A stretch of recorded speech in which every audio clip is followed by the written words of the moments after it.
नमस्कार, आप देख रहे हैं दूरदर्शन किसान। मैं हूं मुकुल शर्मा। स्वागत है आपका हमारे खास कार्यक्रम विचार विमर्श में। एक ऐसा कार्यक्रम जिसमें हम खेती किसानी से जुड़े किसी गंभीर मुद्दे पर मंथन कर उसे दिशा देने की कोशिश करते हैं। प्रधानमंत्री श्री नरेंद्र मोदी का संकल्प है कि साल 2022 तक किसानों की आय को दोगुना कर दिया जाए। इसके लिए कई तरह के उपाय अमल में लाए जा रहे हैं और हाल ही में तो आपने जाना भी, जो खरीफ की फसलें हैं उनके न्यूनतम समर्थन मूल्य में वृद्धि भी की गई है। और इसके साथ ही अगर बात करते हैं किसान उत्पादक संगठन या कंपनियों की, इस लक्ष्य को हासिल करने के लिए इनकी भी अहम भूमिका मानी जा रही है। सरकार भी इनको बढ़ावा दे रही है।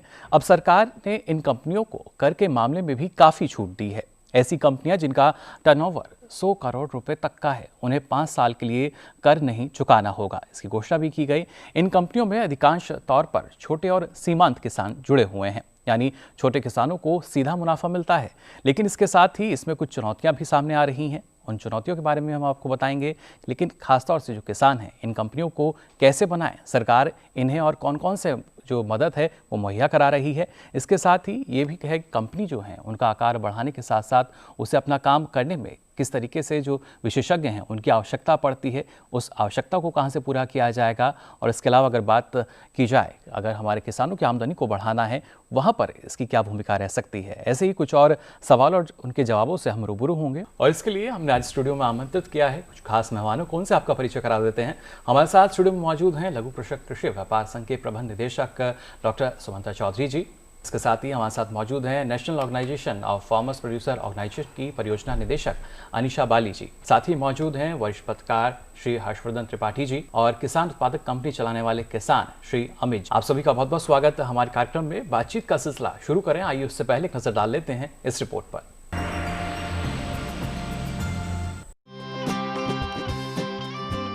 जब किसान अपनी उपज मंडी में अकेले ही लेकर जाते हैं तो ये संभव है कि उन्हें फसल का वाजिब दाम नहीं मिले। पर अगर वो फसल बेचने का काम सामूहिक ढंग से करें तो निश्चित ही उन्हें बेहतर भाव मिल सकते हैं और उनकी आय बढ़ सकती है। खासकर ऐसे छोटे किसान जो खुद इंटरनेट पर मंडियों के भाव नहीं समझ सकते, लेकिन यदि वो आपस में मिलकर स्वयं सहायता समूह या कोई सहकारी समिति या कंपनी बना ले तो वो बढ़िया मोल भाव करके अपनी आमदनी बढ़ा सकते हैं। अब जमाना बदल रहा है और खेती से ज्यादा कमाई हासिल करने के लिए जरूरी है कि किसान अपनी फसलें साधारण ढंग से बेचने से थोड़ा आगे बढ़ें और अपनी उपज की बिक्री के लिए नए तौर तरीके जैसे एग्री बिजनेस और प्रसंस्करण जैसे कामों पर भी ध्यान दें। फार्मर प्रोड्यूसर कंपनी या किसान उत्पादक कंपनी एक ऐसा ही तरीका है। ऐसी कंपनी को कुछ किसान आपस में मिलकर बना सकते हैं। ये कंपनियां किसानों को निवेश, तकनीक और बाजार तक पहुंच मुहैया कराती है। किसानों से मिलकर बनी ऐसी कंपनियों की मदद के लिए लघु कृषक कृषि व्यापार संघ यानी SFAC सक्रिय है।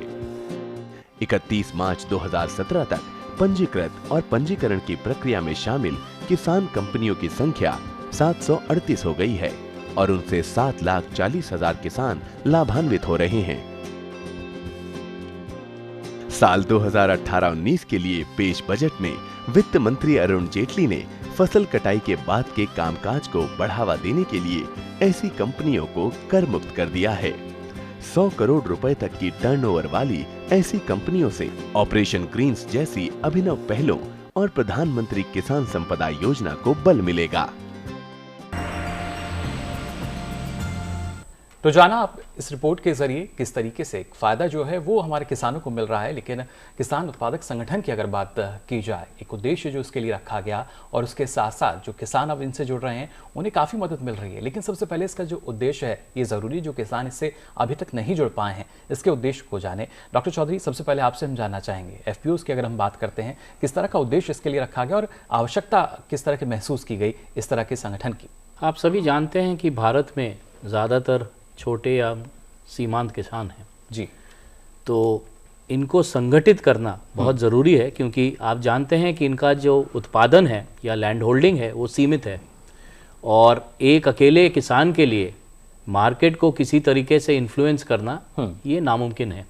तो एग्रीगेशन या समूहीकरण जी ये बहुत ज़रूरी है और इसी का जो है एक अहम तरीका कृषक संगठन और कृषक उत्पादक संगठन FPO जिसे हम कहते हैं जी, इसके मार्फत किया जाता है। तो इसका उद्देश्य यही है कि आप 500 से 1000 किसान एकत्रित करें, उनको एक कंपनी में बांधे, और एक विशेष प्रावधान है कंपनी अधिनियम 1956 के, जहाँ पे इनको रजिस्टर किया जाता है।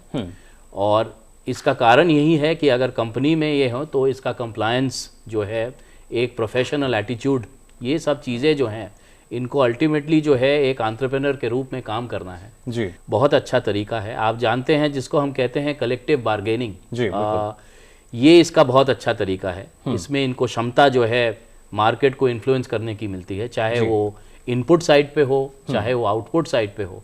तो ये बहुत ज़रूरी है जी, क्योंकि जैसे मैंने कहा एक अकेले छोटे किसानों के लिए ये करना बहुत डिफिकल्ट है। जी बिल्कुल। लेकिन यहाँ डॉक्टर चौधरी आपसे जानना चाहेंगे, अगर हम SFAC की बात करते हैं उसकी किस तरह की भूमिका नज़र आती है यहाँ पर? 2011-12 से ये FPO संगठित करने का जो कार्यक्रम है ये शुरू किया गया है। तो सबसे पहले SFAC को लीड एजेंसी बनाया गया था, और उस समय से अभी तक SFAC ने करीब 850 FPO बनाए हैं जी। इनकी खासियत यही है कि इनकी जो मेंबरशिप है इसमें कम से कम 800 से 1000 किसान जुड़े हुए हैं। और जैसे आप जानते हैं कि इन संगठनों में खाली प्रोड्यूसर हो सकते हैं, चाहे उनकी अपनी ज़मीन हो चाहे वो लीज लैंड हो, लेकिन खाली प्रोड्यूसर फार्मर इसका मेंबर या सदस्य बन सकता है।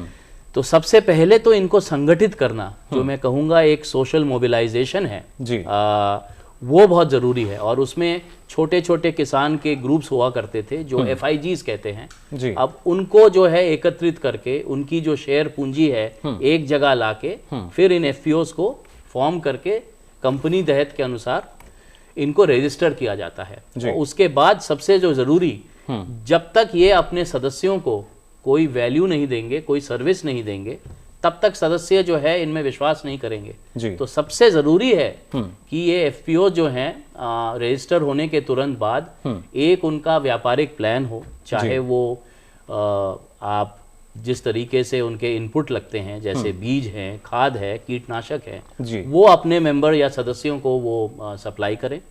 दूसरा जो आउटपुट, जब मैंने कहा एग्रीगेशन, ये एक बहुत अहम भूमिका है। और इसके अलावा भी बहुत सारे काम धीरे धीरे जो है ये नए काम अब शुरू हुए हैं। जैसे कहीं कहीं पे FPO custom hiring centre run करते हैं, वहां भी वही एग्रीगेशन का कमाल है। यानी योजनाबद्ध तरीके से हमें आगे बढ़ना होगा और इसका फायदा जो किसान है उनको सीधे तौर पर मिल भी रहा है। अनिशा जी, आपसे भी मैं जानना चाहूँगा, क्योंकि जैसा कि अभी यहाँ डॉक्टर चौधरी ने भी हमें बताया कि अलग अलग चुनौतियाँ रहती हैं और कोशिश यही है कि जो इससे किसान जुड़ रहे हैं, खासतौर से उत्पादक किसान जो हैं वो जुड़ रहे हैं, तो उनको फ़ायदा पहुँच सके। लेकिन आपको क्या लगता है किस तरीके से एक जागरूकता जो है वो किसानों में भी देखने को मिल रही है इनसे जुड़ने के लिए?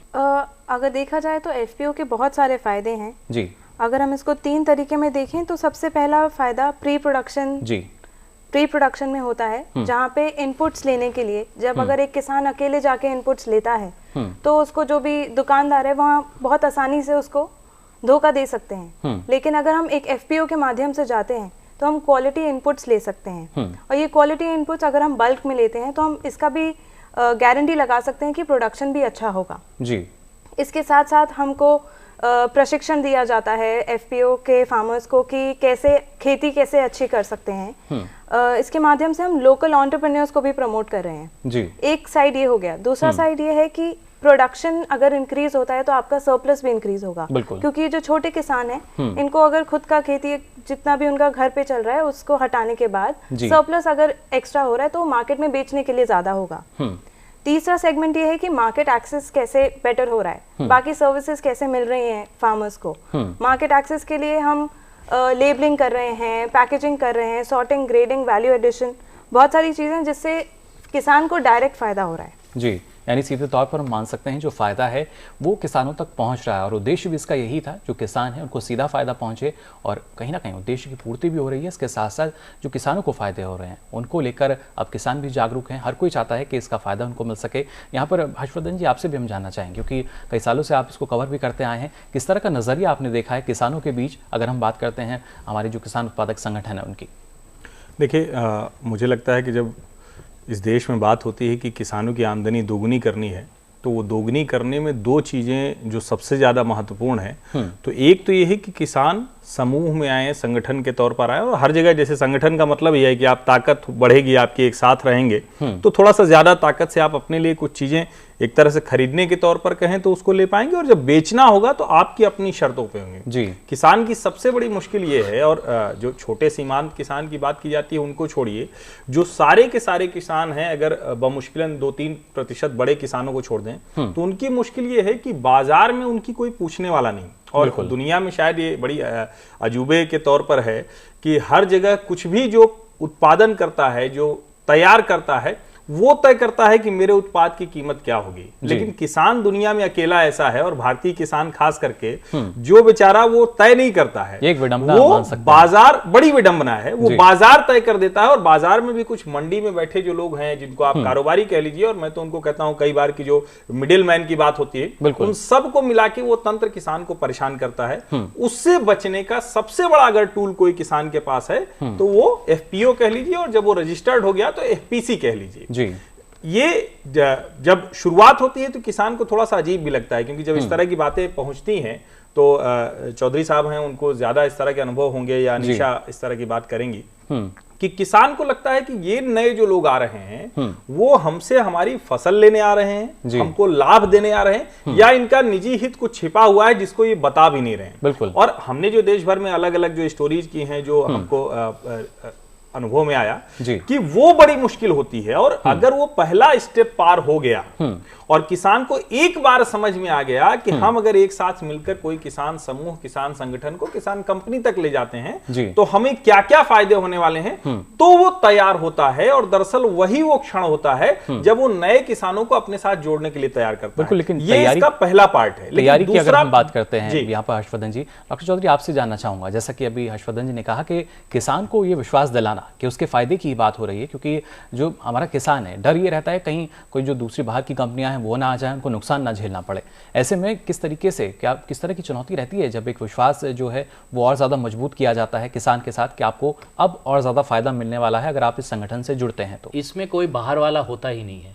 इसमें जो कानून है, केवल जो प्रोड्यूसर फार्मर हैं वही इसके सदस्य बन सकते हैं जी, और यही इनके शेयर होल्डर हैं, यही इनके ओनर हैं। इनका अपना बोर्ड जो है इनका परिचालन करता है। तो सबसे इम्पोर्टेंट और अहम जो बात है कि ये जो चलाना बाहर से कोई नहीं आता है। हाँ, कुछ हेल्प करने के लिए जैसे कंपनी में होता है, हम एक सीईओ का प्रावधान रखते हैं जो कि किसी लोकल एरिया का ही एम्प्लॉय होता है, उसको हम प्रशिक्षण देते हैं। लेकिन किसानों को ही ये चलाना पड़ता है, सबसे पहली बात। दूसरा, जो सर्विस वो देते हैं या जो मुनाफा उन्हें मिलता है वो सीधे उनके मेंबर को ही फायदा जाता है। किसी बाहर वाला व्यक्ति उसका फायदा नहीं उठा सकता है। तो ये, लेकिन हाँ, ये एक जरूर चैलेंज है कि ये समझाना, और इसीलिए मैंने कहना कि दो चीजें बहुत जरूरी हैं। एक तो जो एग्रीगेशन का बेनिफिट है वो समझाना, और दूसरा जैसे ही इसका पंजीकरण हो, चाहे वो छोटे मोटे काम क्यों ना हो, एफपीओ को तुरंत जो है अपने कुछ सर्विस मेंबर्स को, सदस्यों को देने चाहिए, और वो दे भी रहे हैं, चाहे वो इनपुट साइड पे हो और जो आउटपुट साइड पे। एक तो थोक बिक्री, वो सबसे छोटा मैं कहूंगा आउटपुट का एग्रीगेशन है, लेकिन उससे ऐसे सीमा, ऐसे बहुत एफपीओज हैं जो अपना खुद ब्रांडिंग करके रिटेल पैक्स में बेच रहे हैं। तो ये एक जो पूरा स्पेक्ट्रम है। शुरुआत हम एफपीओ से मान सकते हैं, लेकिन उसका अंत कहाँ है ये अभी कहना मुश्किल है, क्योंकि अपार संभावनाएं जो हैं वो यहाँ पर देखिए किसानों के लिए सीधे तौर पर नजर आती हैं, और इसका फायदा भी किसानों को मिल रहा है। और किसानों की अगर बात की जाए, हमारे साथ भी स्टूडियो में किसान मौजूद हैं, अमित जी, उनसे भी हम जानते हैं यहाँ पर किस तरीके से जो एफपीओ हैं उनको मदद मिली है अभी तक, क्योंकि कोशिश यही की जा रही है जो किसान है सीधा फायदा उन तक पहुंचे। और मिडिलमैन की अगर बात की जाती है, बिचौलियों की अगर बात की जाती है, उसको सिरे से यहाँ पर नकारा गया है, और इसीलिए लगातार हम देख रहे हैं संख्या जो है एफपीओज की वो लगातार बढ़ती जा रही है, किसान उससे लगातार जुड़ते जा रहे हैं। अमित जी, आपका किस तरह का अनुभव रहा वो आपसे हम जानना चाहेंगे। पहले जो हमारे किसान थे वो इंडिविजुअल अपना जो ये फार्म प्रोड्यूस है उसको लेके मार्केट में जाते थे, तो उनको वो वाली कीमत नहीं मिल पाती थी एज कम्पेयर टू नाउ जी।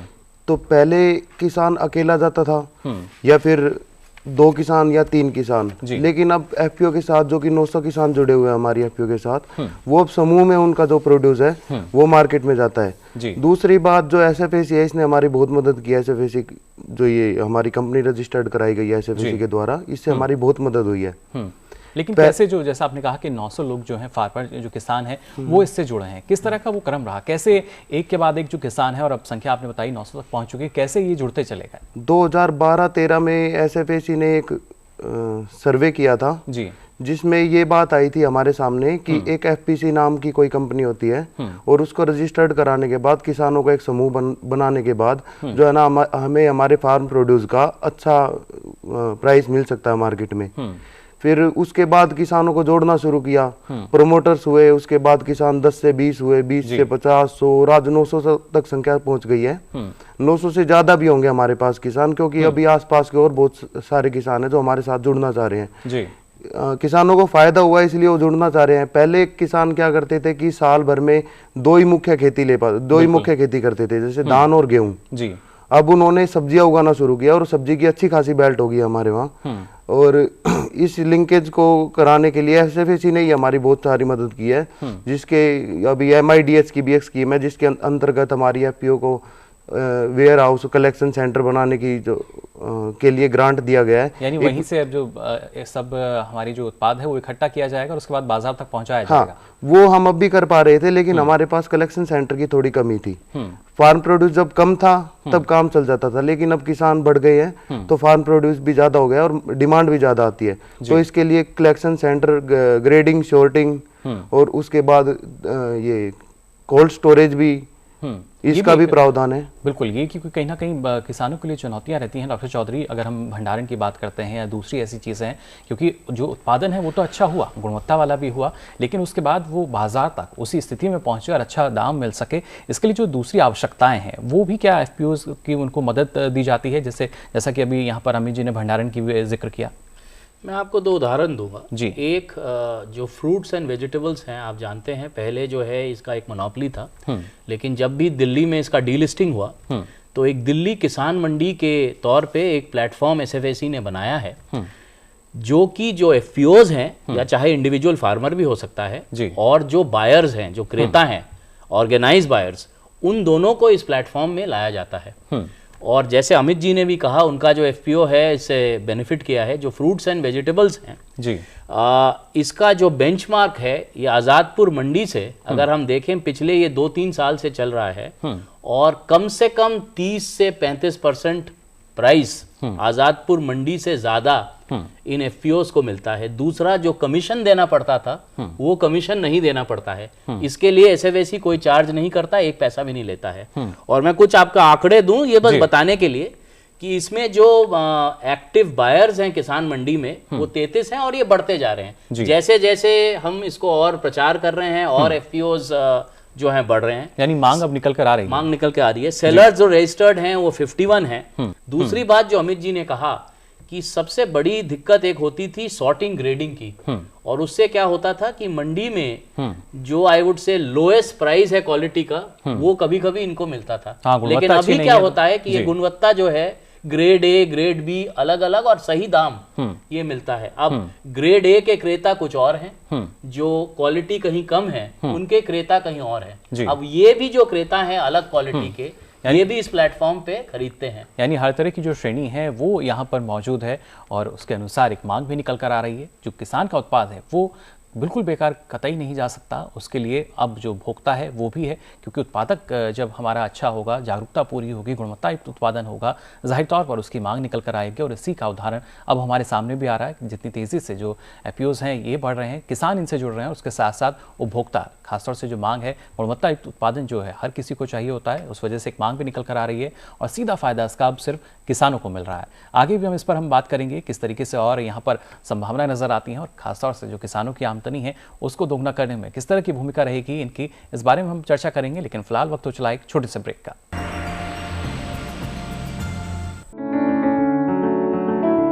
महका महका घर आंगन, हरियाली से खिलेगा तन मन, छत पर छोटी सी बगिया, जरूरत भी पूरी, शौक भी पूरा।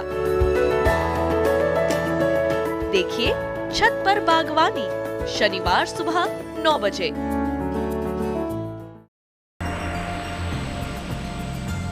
तो ब्रेक के बाद आप सभी का एक बार फिर स्वागत विचार विमर्श में। आज हम बात कर रहे हैं खासतौर से एफपीओज यानी किसान उत्पादक संगठन जो हैं, किस तरीके से एक करिश्मा भी इसको मान सकते हैं जो किसानों की आय है उसमें वृद्धि करने के लिए, और ज़्यादा से ज़्यादा जो किसान हैं वो इसमें जुड़ रहे हैं। और अब ब्रेक पे जाने से पहले आपने जाना भी जो किसानों की संख्या है वो किस तेज़ी से बढ़ रही है, और फ़ायदे की अगर बात कही जाती है किस तरीके से जो किसान हैं इससे जुड़ के फ़ायदा कमा रहे हैं। लेकिन जब यहाँ बात आती है इस फ़ायदे को बढ़ाने की, उत्पादन अगर हमारे किसान बढ़ा रहे हैं उनका मुनाफा भी बढ़ना चाहिए, गुणवत्ता भी बढ़ती है, इस बारे में बातचीत करेंगे। लेकिन पहले आइए नज़र डाल लेते हैं इस रिपोर्ट पर।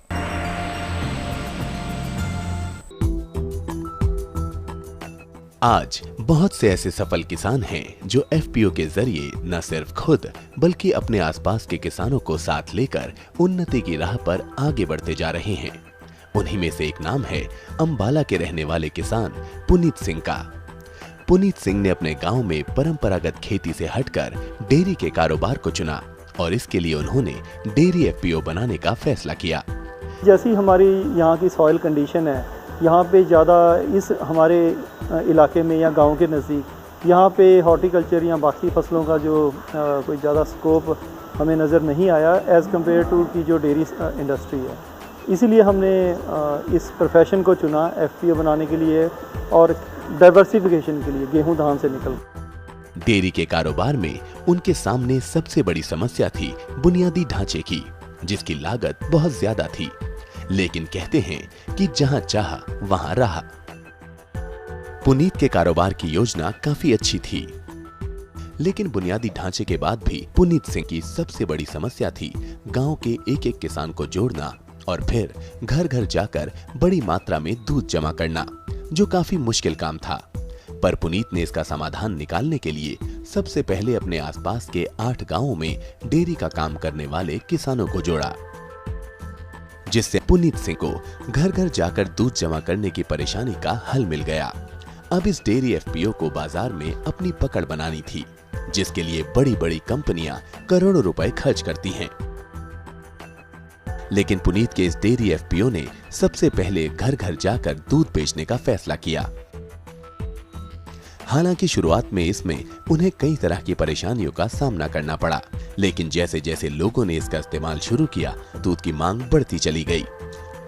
तो ये थी पुनीत सिंह की सफलता की कहानी, जिसने न सिर्फ अपने गांव को बल्कि अपने आसपास के गांवों के किसानों को भी एक बेहतर रास्ता दिखाया। तो जाना आपने इस रिपोर्ट के जरिए किस तरीके से गुणवत्तायुक्त उत्पादन जो है वो अब हमारे किसान बाजार तक पहुंचा रहे हैं। और पहले कई तरह की समस्या रहती थी, खेत से जो उत्पादन है वो बाजार तक पहुंचने में समय लगता था। लेकिन जब से संगठन, हम मान सकते हैं जब से संगठन बने हैं, तब से ना सिर्फ मुनाफा तो बढ़ा ही है, लेकिन जो अच्छा उत्पादन है, जो गुणवत्तायुक्त उत्पादन है वो भी बाजार में पहुँचता है। इसलिए एक मांग जो है वो लगातार हमें देखने को मिलती है। यहाँ अनीशा जी आपसे मैं जानना चाहूँगा, क्योंकि अभी जैसा कि डॉक्टर चौधरी थे, उन्होंने भी हमें बताया कि एक मांग जो है वो अब धीरे धीरे बढ़ रही है, लेकिन इस मांग को पूरा करने के लिए और क्या कुछ किया जा रहा है? खासतौर से अगर हम किसानों की आय को बढ़ाने की बात करते हैं, प्रसंस्करण की भी बात करते हैं, क्या एफपीओज में जो प्रसंस्करण है इसका भी प्रावधान है और इसके लिए किस तरह की मदद दी जाती है?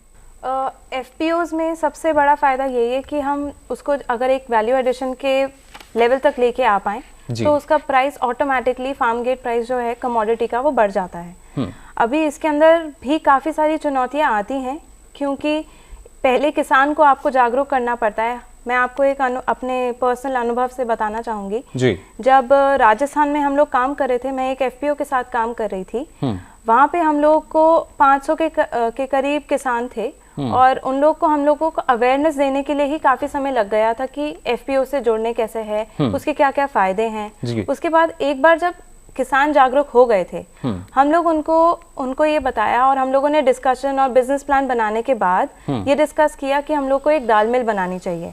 उस दाल मिल से जो वो पहले आप आसपास के पटेल को बेचते थे, उन लोगों ने डायरेक्टली मार्केट में बेचना शुरू कर दिया, जिससे उनको ऑलमोस्ट डबल का फायदा होने लग गया था जी। तो वैल्यू एडिशन से काफ़ी सारा प्रोसेसिंग वगैरह से बहुत सारा फायदा हुआ है। सॉर्टिंग, ग्रेडिंग करने के बाद, उनको पैकेजिंग करने के बाद किसान को बहुत फायदा हो रहा है। बिल्कुल फ़ायदा देखिए लगातार हो रहा है। और जैसा आपने कहा कि शुरुआत में जो किसान था उसको ये था कि इससे हम कैसे जुड़ सकते हैं, या यहाँ डॉक्टर चौधरी आपसे भी हम समझना चाहेंगे, अगर कोई किसान इससे जुड़ना चाहता है या कंपनी अपनी जो है वो विकसित करना चाहता है, उसकी शुरुआत करना चाहता है, तो उसके लिए किस तरह के कुछ कायदे कानून जो हैं वो रखे गए हैं? क्योंकि जब तक वो नियम को नहीं समझेगा या उन बातों को नहीं समझेगा तब तक शायद उनको यहाँ थोड़ी सी दिक्कत रह सकती है, लेकिन कैसे सब चीज़ों को समझकर जानकर किसान जो है वो आगे बढ़ सकते हैं, उसके लिए किस तरह की मदद दी जाए? सबसे पहले तो मैं यही कहूँगा कि एसएफएसी देश भर में ये ऐसे प्रशिक्षण शिविर या अवेयरनेस कैंपेन जो है ये हर जिले में किया जाता है, और वहाँ पे जो जिला अधिकारी है जी, वहाँ पे जो बैंक्स हैं, जो छोटे एग्री एंटरप्रेन्योर हैं, ये सब जो हैं इनको बुलाया जाता है। एफपीओज हैं, कुछ रिटेल चेन्स हैं, जो हमारे रिसोर्स इंस्टीट्यूशंस हैं जी, सबको बुलाया जाता है। तो इसमें इनको पता चलता है कि एफपीओ कैसे बनवाएं, किसके साथ जो है आप जोड़ सकते हो, क्या क्या इसके जो हैं एक बार जुड़ने के बाद क्या क्या बेनिफिट और आपको मिल सकते हैं जी। इसके अलावा जो हमारे वेबसाइट पे इसका पूरा जो है ब्यौरा दिया गया है। इनफैक्ट कुछ जो FAQs कहते हैं, जो आपके कॉमन डाउट्स हो सकते हैं किसान भाइयों के, वो भी कैसे जो हैं मीट करने हैं वो भी बताया गया है जी। तो इसके अलावा भी जो है राज्य सरकार भी जो है, राज्य सरकारों के साथ भी हम काम करते हैं। राज्य सरकारों में भी इनका बहुत अहम भूमिका है। वो भी FPO प्रमोशन के लिए, चाहे वो अपना पॉलिसी हो और जो फील्ड लेवल पे टेक्निकल सपोर्ट है जी, वो तो बिल्कुल उनको देना ही पड़ता है। बिल्कुल। तो ये जो कन्वर्जेंस है अलग अलग एजेंसीज में, ये एक बहुत जरूरी है। मैं आपको 2 उदाहरण दूंगा जो रिसेंटली हुए हैं। एक हमने बात की है, चर्चा की है कि इनपुट सप्लाई जो है ये एक बहुत अहम तरीका है, और इसमें कम दाम पे और ज्यादा रिलायबल सप्लाई ये कृषक संगठन दे सकते हैं। तो कुछ महीनों पहले दिसंबर के महीने में डिपार्टमेंट ऑफ फर्टिलाइजर ने एक जो है सर्कुलर जारी किया है, जिसमें उन्होंने अपने जो PSU फर्टिलाइजर कंपनीज हैं उनको आह्वान किया है कि इन FPOs को डीलरशिप दिया जाए और इनमें प्राथमिकता दिया जाए ताकि ये डीलरशिप दे। दूसरा, जो राज्य सरकार हैं, जैसे आप जानते हैं फर्टिलाइजर बिजनेस के लिए उनको ट्रेड लाइसेंस लगता है, उसमें भी जो है उनको जल्दी दिया जाए, उसमें सिंगल विंडो का प्रावधान किया है। तो इस तरीके से कहीं पे आप देख रहे हैं कि FPOs जो हैं खुद डीलरशिप उनको मिल रहा है, और ये एक बहुत बड़ी बात है। यानी सिर्फ खेत जो उत्पादन है वहां तक सीमित नहीं है अब ये, बल्कि जो दूसरी आवश्यकताएं हैं उनको पूरा करने के लिए भी, और इससे पहले कस्टम हायरिंग का भी आपने जिक्र किया था, यानी जो किसानों की तमाम आवश्यकताएं हैं उनको पूरा किया जा रहा है। यहाँ हर्षवर्धन जी आपके पास आना चाहूँगा। जैसे कि अभी डॉक्टर चौधरी ने कहा, जो राज्य सरकारें हैं उनकी अहम भूमिका रहती है, और अभी तक अगर हम देखते हैं तो किस तरह की एक हम कह सकते हैं उनकी भूमिका नजर आई है। अलग अलग राज्यों की अगर हम बात करते हैं, वहाँ पर जिस तरीके से जो संगठनों जो उनकी शुरुआत हुई है, बने हैं, क्या लग रहा है कितना एक सपोर्ट जो है इन संगठन को मिल रहा है राज्य सरकारों से? देखिए, राज्यों की अगर बात करेंगे तो चूंकि शुरुआत में एक जो सबसे बड़ी मुश्किल थी कि कई राज्यों में तो मंडी के कानून तक नहीं थे जी, और जब SFAC ने अपना काम शुरू किया तो मैं ये कहूँगा ठीक है कि एक बड़ा काम कर रहे हैं या जरूरी काम है, लेकिन जितना इस देश की जरूरत है उसके लिहाज से बहुत कम काम हुआ है। और वो शायद उसकी एक जो बड़ी मुश्किल होती है कि 2 तरह की मुश्किल होती है। एक तो ये कि आप नए लोगों को समझा रहे हैं, दूसरा ये कि जब एक तरह के किसान संगठन बनने लगे तो उस ब्रैकेट को आप तोड़ के आगे जा रहे हैं क्या। मुझे लगता है वहां कहीं न कहीं एक बैरियर है, और वो शायद आगे बढ़ने की मुश्किल हो रही है। लेकिन राज्य सरकारों के तौर पर मैं जिक्र जरूर करूंगा, क्योंकि अक्सर ये बात होती है कि बिहार बड़ा पिछड़ा राज्य है और उसके बारे में कहा जाता है, लेकिन वहां जो जीविका संगठन ने जो काम किया है, और इस तरह से राजस्थान में है वो राजीविका के नाम से, और अलग अलग जो संगठनों ने काम किया है वो बहुत अच्छा काम किया है। लेकिन एक जो सबसे बड़ी चीज है, जैसे कर्नाटक की बात हम लोग जरूर करना चाहिए अगर हम लोग किसानों की आमदनी दोगुनी करने की बात करते हैं, तो जो ई-नैम बना है, जिस हम लोग राष्ट्रीय कृषि बाजार की बात करते हैं जी, तो मैं जो कह रहा था कि FPO और ई-नैम का जब तक बैलेंस नहीं बनेगा, यानी किसान ने अपना सब कुछ तैयार किया, गुणवत्ता तैयार कर ली, बाजार खोजना शुरू किया, लेकिन जो मिडिल मैन आपको गायब करना है, जब हम किसानों की आमदनी दोगुनी करने की बात करते हैं तो उसके पास एक तो फिजिकल पॉइंट्स होने चाहिए, जैसे जो रिटेल एजेंसी आ रही हैं जी, इतने भी हैं बड़े जो संगठन हैं जो आके सीधे किसानों से खरीद लेते हैं। दूसरा, आपका किसी भी जगह बैठकर, यानी अगर आजादपुर मंडी जाने की जरूरत क्यों पड़े, हम वहां पर बैठकर केरल में भी खरीद कर सकते हैं और बेच सकते हैं। अगर हमें मसाले चाहिए तो हमको क्यों 4 ब्रेकर आएगा, उसके बाद हमको दिल्ली की मंडी में मिलेगा। सीधा तो मुझे लगता है कि उस मामले में कर्नाटक के UMP से सीख लेनी चाहिए हमें, जो वहां का यूनिफाइड मार्केट प्रोसेस है। बिल्कुल बेहद ज़रूरी। देखिए जो किसान है सीधा बाजार तक पहुंच सके, और कहीं ना कहीं डॉक्टर चौधरी आप भी इस बात से सहमत होंगे, जो मिडिल मैन की समस्या रही है उसको तो कोशिश की जा रही है, ना सिर्फ ई-नैम बल्कि जो नए 22,000 हाट खोलने की जो बात भी कही गई थी बजट में, उसके ज़रिए भी क्या जो हमारे FPOs हैं इनको और मदद मिल पाएगी? FPOs का जो है ई-नाम से जुड़ना ये बहुत ज़रूरी है, और अभी तक जो है 76 FPOs ई-नैम में रजिस्टर हुए हैं, और 10-15 FPOs ने ट्रेड करना भी शुरू किया है, और ये व्यापक रूप से हम इसका जो है प्रचार कर रहे हैं। एकदम से नहीं होगा, इनको सिखाना होगा, इनको सॉर्टिंग, ग्रेडिंग, कुछ क्वालिटी असेसमेंट इत्यादि के बारे में समझाना होगा, इनको ट्रेन करना होगा। लेकिन ये मैं जरूर कहूंगा कि प्राथमिक रूप से ये जुड़ रहे हैं, और आगे के दिनों में और बहुत सारे FPOs भी हमें आशा है कि ये ई-नैम पे जुड़ेंगे। ये एक पहला तरीका है, और वो दूसरा हम कोशिश कर रहे हैं कि जो उनका कलेक्शन सेंटर है, जैसे आप जानते हैं दूसरे स्कीम्स के कन्वर्जन से FPOs को कलेक्शन सेंटर के लिए फंड दिए जाते हैं। मैं एक दो उदाहरण फिर दूंगा।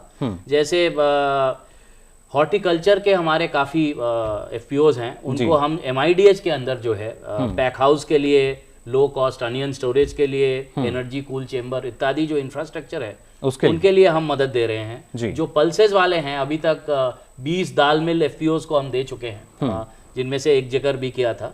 तो इस तरीके से एक तो उनका जो इंफ्रास्ट्रक्चर है उसको आपको सशक्त करना है, दूसरा उनको प्रशिक्षण देना है कि वो सीधा जो है कैसे जो है बेच सके।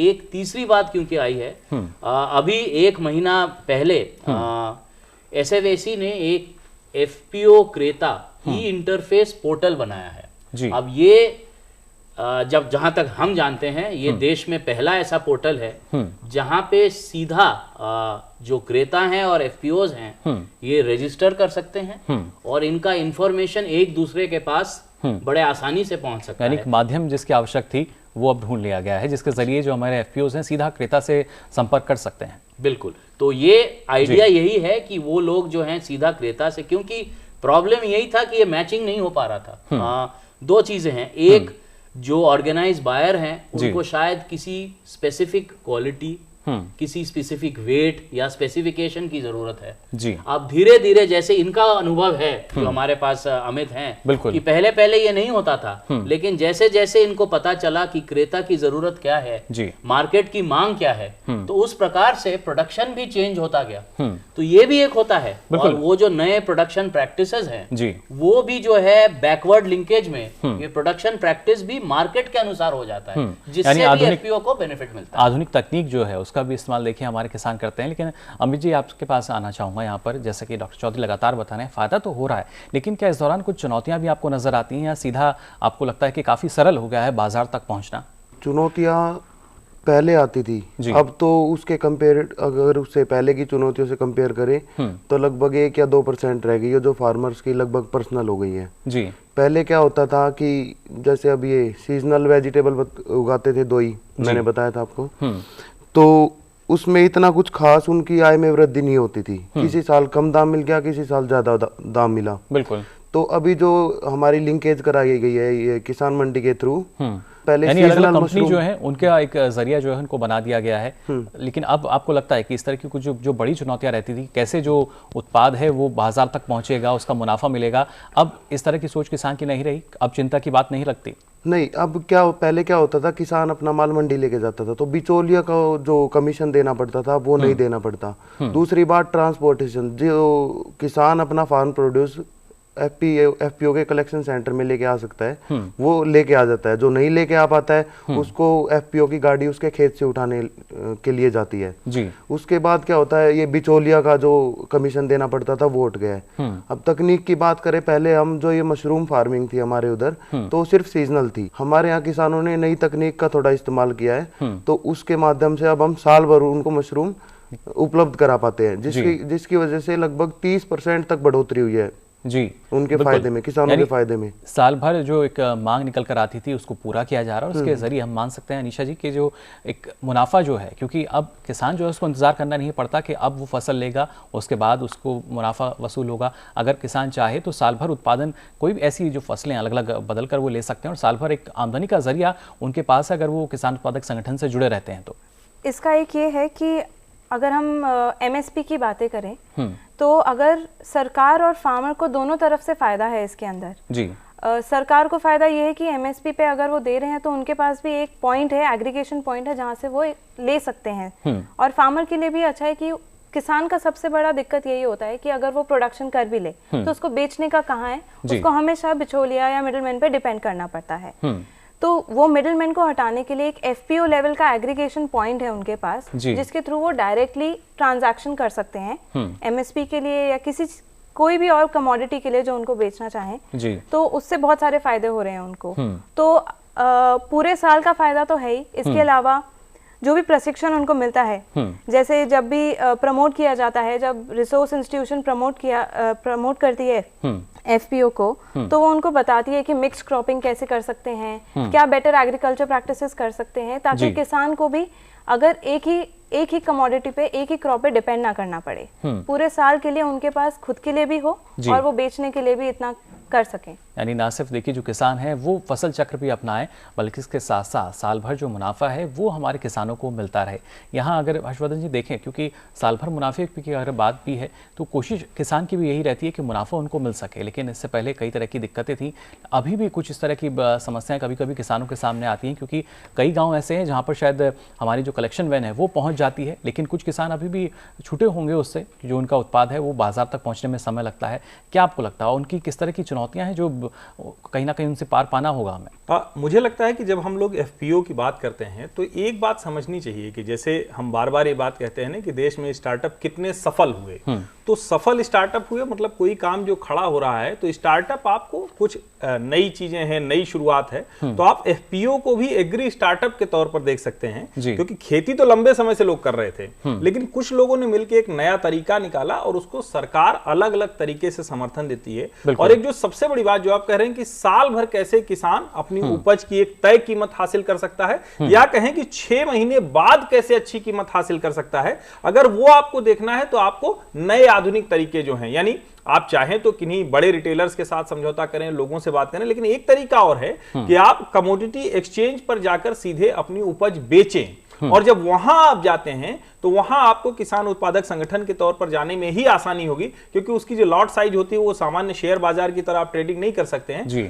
तब वहां जाकर आप अपना जो बेस्ट बायर है, यानी देश में कहीं भी जो आपकी जो उपज है उसका सबसे अच्छा खरीदार, सबसे अच्छा भाव देने वाला जो है वो आपको वहां आसानी से मिलता है। और उसमें एक बड़ी चीज होती है जब FPO आपके काम आता है। इसीलिए मैं कह रहा हूं कि आप इस टूल का इस्तेमाल कौन करेगा, यानी वो डायरेक्टर्स कितने इक्विप्ड हैं, उनकी स्किल कितनी है, वो मार्केटिंग कितनी जानते हैं, उनको पता है क्या। जैसे एक और बड़ी गलती होती है कि FPO किया तो जैसे महाराष्ट्र में है एक समय में लगातार सब कपास उगाने लगे, ऐसे ही कहीं सब्जी का मान लीजिए जैसे अमित बता रहे हैं सफल हो गया FPO, तो सारे किसान सब्जी का FPO चलाते। ये नहीं होने वाला है। आपको ये देखना पड़ेगा कि किसकी डिमांड किस एरिया में कितनी है, उसके लिहाज से आप उपज तैयार कीजिए और उसके लिहाज से नया बाजार खोजिए, जिसमें एग्री कमोडिटी एक्सचेंज भी शामिल हो सकता है, रिटेलर शामिल हो सकते हैं। और कई बार तो मैं कह सकता हूं कि दिल्ली मुंबई जैसी जगहों पर तो आप सीधे रेस्टोरेंट से बात कर सकते हैं, आप सीधे इस तरह की जगहों पर जाकर अपनी उपज का सबसे अच्छा भाव हासिल कर सकते हैं। यानी गौर करना होगा जिसकी मांग है, जो आवश्यकता है, अगर हम उसको पूरा करेंगे तो वहां ज्यादा मुनाफा मिल सकता है।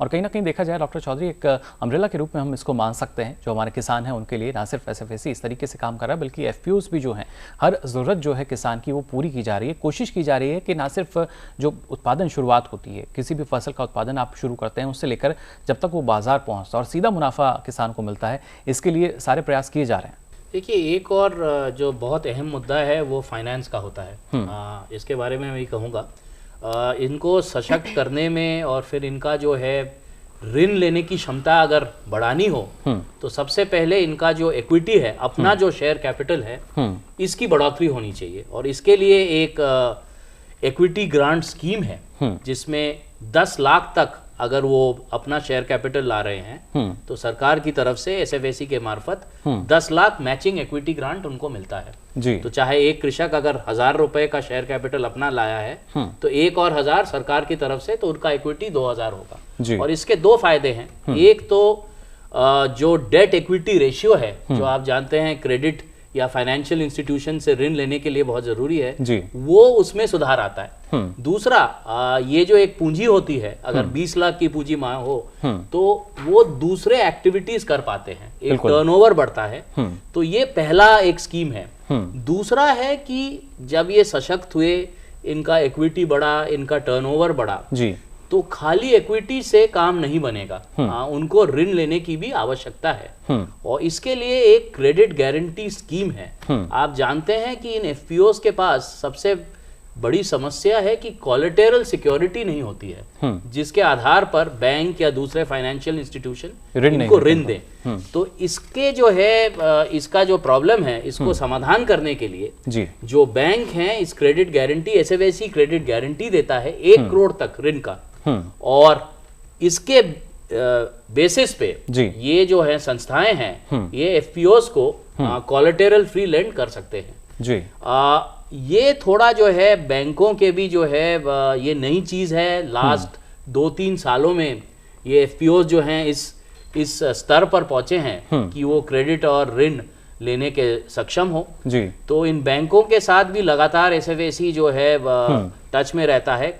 कुछ लास्ट 1-2 महीनों में हमने स्टेट बैंक ऑफ इंडिया और बैंक ऑफ बड़ौदा के साथ एमओयूज किए हैं, जहां हमने किसी पर्टिकुलर राज्य में उनको प्रेफर्ड बैंकर के रूप में मान्यता दिया है। यानी जहां ऋण की आवश्यकता थी उसको भी पूरा करने के लिए देखिए एसएफएसी ने यहाँ कदम उठाया और एक सफल प्रयास हम इसको मान सकते हैं। जो किसान हैं उनकी आवश्यकताएं काफ़ी हैं और उनको पूरा करने के लिए अगर ऋण की आवश्यकता है तो अब यहाँ पर आपको ज़्यादा दिक्कत का सामना नहीं करना पड़ेगा। एफपीओ आपका रजिस्टर्ड है, एसएफएसी आपकी पूरी तरीके से मदद कर रहा है और मदद इसलिए कि जो लक्ष्य है हमारा साल 2022 तक किसानों की आमदनी को दोगुना करने का, उस लक्ष्य को जल्दी से जल्दी पूरा किया जा सके। आगे हम बात करेंगे और किस तरीके से क्रियान्वयन किया जा रहा है एफपीओस में, और खासतौर से जो बजट भी है या फंड की हम बात करते हैं, जो किसान हैं और ज़्यादा से ज़्यादा जुड़े हैं उनके लिए और क्या कुछ नया इसमें आएगा आने वाले समय में, इस पर हम चर्चा करेंगे। लेकिन फिलहाल रुक रहे हैं एक छोटे से ब्रेक के लिए। जहां दिग्गज दौड़ाते हैं अपना दिमाग, ढूंढते हैं सामयिक सवालों के जवाब,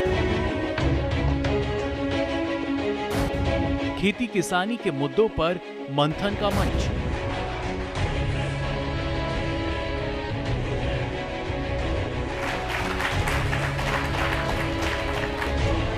देखिए बात संवाद हर शनिवार सुबह 11 बजे।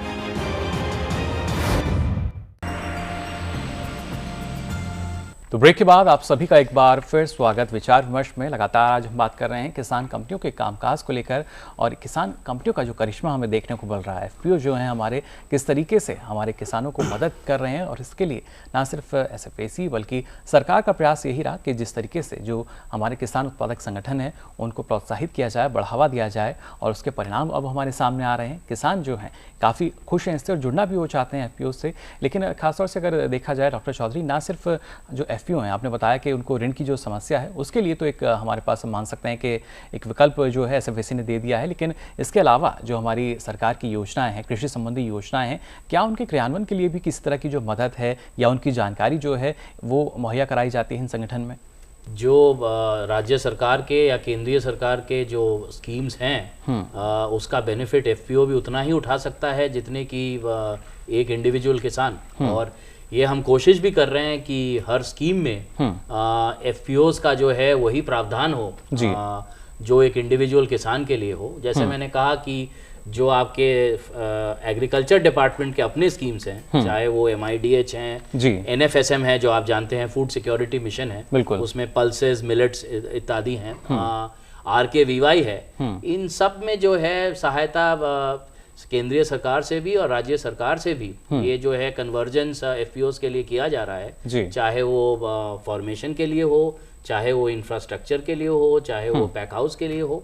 तो ये एक है। दूसरा आई थिंक ये बात उठी है कि ये प्रशिक्षण जो है ये बहुत जरूरी है और सबसे जो अहम प्रशिक्षण है 2 तरह के हैं। एक तो क्योंकि ये कंपनी अधिनियम के तहत पूंजीकृत हुए हैं जी, उसके नियम के अनुसार क्या क्या चीजें करनी है, कंप्लायंसेस क्या हैं, लेखा जोखा कैसे करना है, बुक्स ऑफ अकाउंट्स कैसे मेंटेन करना है, बिल्कुल ये इनके लिए एक नई चीज है और तो इसका एक प्रशिक्षण बहुत जरूरी है जी। दूसरी बात बिजनेस कैसे चलाना है जी। अल्टीमेटली एफपीओ तभी स्वनिर्भर होगा जब वो एक बिजनेस के आकार पे चला पाएगा जी। तो ये बिजनेस प्लान कैसे बनता है, कैसे उसको डेवलप करते हैं, कैसे उसको इम्प्लीमेंट करते हैं, ये एक चैलेंज है और इसको जो है प्रशिक्षण के मार्फत हम कर रहे हैं। दूसरा, एक हमने पायलट प्रोजेक्ट किया है 30 FPOs के लिए कि इनको एक जो प्रोफेशनल एजेंसी है उनके सहायता से इनको 2 साल तक हैंड होल्डिंग किया जाए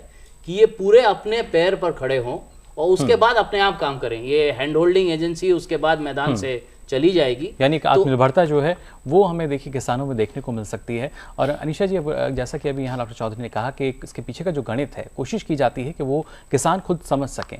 किस तरह से आप देखती हैं जो किसान हैं वो रुचि भी इसमें लेते हैं? और जब बिजनेस की हम बात करते हैं, क्योंकि खेती की अगर बात की जाए तो सारी जानकारी किसानों को होती है, लेकिन जब उसको हम बाजार का रूप देने की बात करते हैं, बिजनेस की हम बात करते हैं, वहाँ पर किस तरह का जो गणित है वो किसानों को बताया जाता है, समझाया जाता है? FPO एक बहुत ही यूनिक कॉन्सेप्ट है। जी। इसके अंदर हम जहाँ पे एक सर्विस की बात करते हैं, जहाँ पे हम छोटे किसान को फायदा पहुंचाना चाहते हैं, उसी समय पे हम ये भी कोशिश कर रहे हैं कि उनको कितना बिजनेस वाइज प्रॉफिट भी हो पाए। तो ये यूनिक कॉन्सेप्ट को समझने के लिए थोड़ा समय तो लगता ही है किसान को, लेकिन किसान बहुत सक्षम है इसको समझने के लिए और वो बहुत रुचि भी दिखाते हैं। ऑब्वियसली बात है कि थोड़ा स्टार्टिंग में जब ये शुरू हुआ था, FPO का कॉन्सेप्ट आया था इस देश में, तो समझने में थोड़ा दिक्कत आया था। रिसोर्स इंस्टीट्यूशन ने भी बहुत कोशिश की थी कि इसको कैसे हम प्रचार करें कि किसान भी आसानी से समझ जाए। जैसे जैसे आज के टाइम में अगर हमारे देश में 4000 से ऊपर FPOs हैं, तो किसान भी ये समझ गए हैं कि इससे जुड़ने के क्या क्या फायदे हैं। तो उनको रुचि तो दिख ही रही है इसके अंदर। साथ में ही अगर हम FPOs के लिए भी इकोसिस्टम क्रिएट कर सकें कि वो स्टार्टअप की तरह प्रमोट हो सकें, कि ना ही सिर्फ हम उनको एक सर्विस की तरह समझें, बल्कि प्रॉफिट की तरफ भी हम उनको थोड़ा सा डायरेक्ट कर पाएं, उस दिशा में उनको लेके जा सकते हैं। खासतौर से कहीं ना कहीं जो युवा किसान है वो भी इससे ज्यादा जुड़ सकेगा। सरकार की कोशिश भी ये रही है। और अमित जी, आपसे भी हम जानना चाहेंगे, क्योंकि और जो युवा किसान है, किस तरह की प्रतिक्रिया उनकी आपको नजर आती है इसको लेकर? मेरे साथ भी पड़े हुए मेरे कुछ फ्रेंड्स थे जो खेती की तरफ से मोबिलाइज होना चाहते थे, क्योंकि खेती को ये माना जाता है कि सिर्फ मेहनत और मजदूरी है जी।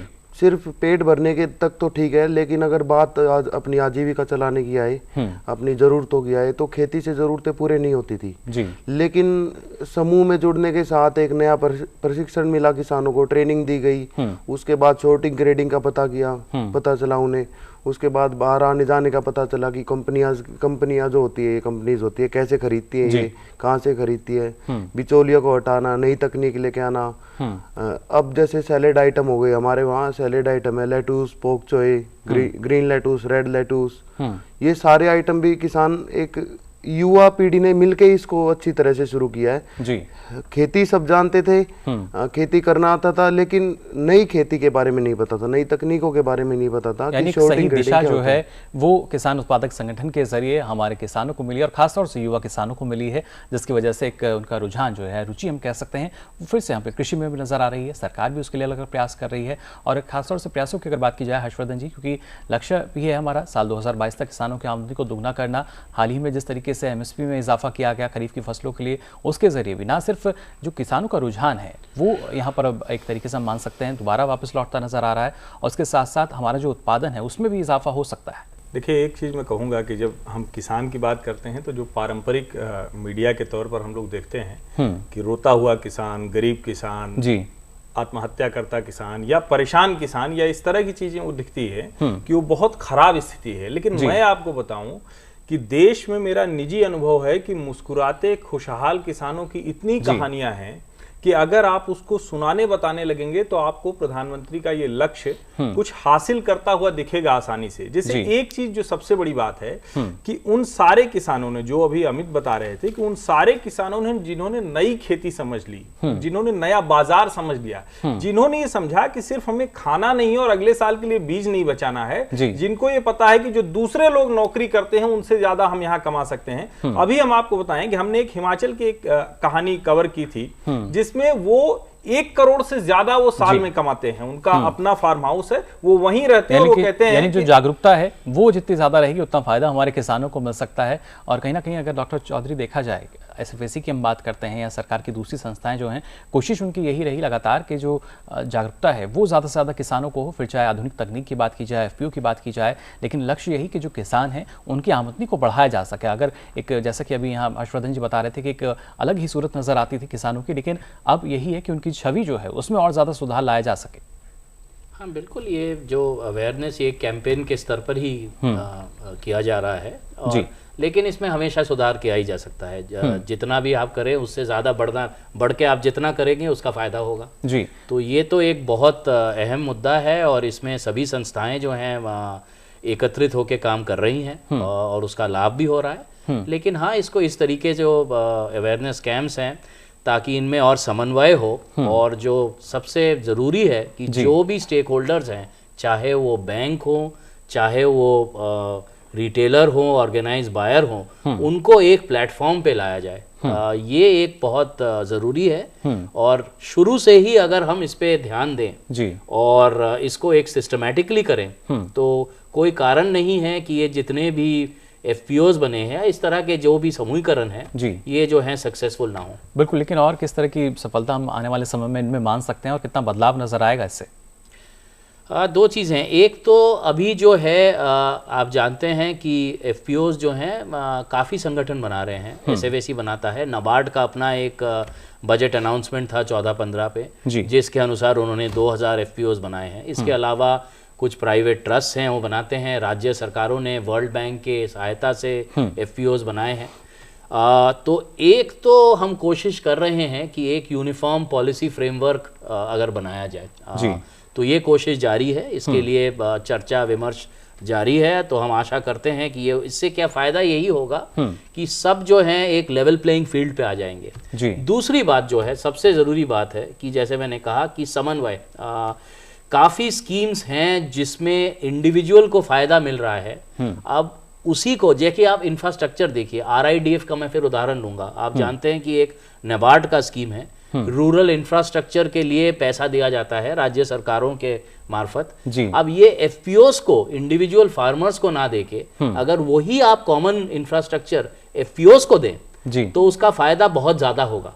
यानी अलग स्थिति जो है वो नजर आ सकती है और बदलाव जाहिर तौर पर जो हमारे FPOs हैं यानी किसान उत्पादक संगठन जो हैं, इनके जरिए अभी से हम देख पा रहे हैं और आने वाले समय में जिस तरीके से इनकी संख्या बढ़ेगी, ज़्यादा से ज़्यादा जो किसान हैं इससे जुड़ेंगे, तो जाहिर तौर पर ना सिर्फ उनको शुद्ध लाभ जो है, मुनाफा जो है वो मिल सकेगा, बल्कि इसके साथ साथ देश की खाद्य सुरक्षा की बात करते हैं, तमाम आधुनिक तरीके या तकनीक जिसको अपनाना चाहिए उस तरफ भी हमारे जो किसान हैं वो धीरे धीरे आगे बढ़ सकेंगे। बहरहाल हमारे तमाम मेहमान जिन्होंने इतनी अच्छी जानकारी आज हमारे साथ साझा की, चर्चा की इस विषय पर, इसके लिए आप सभी का बहुत बहुत शुक्रिया।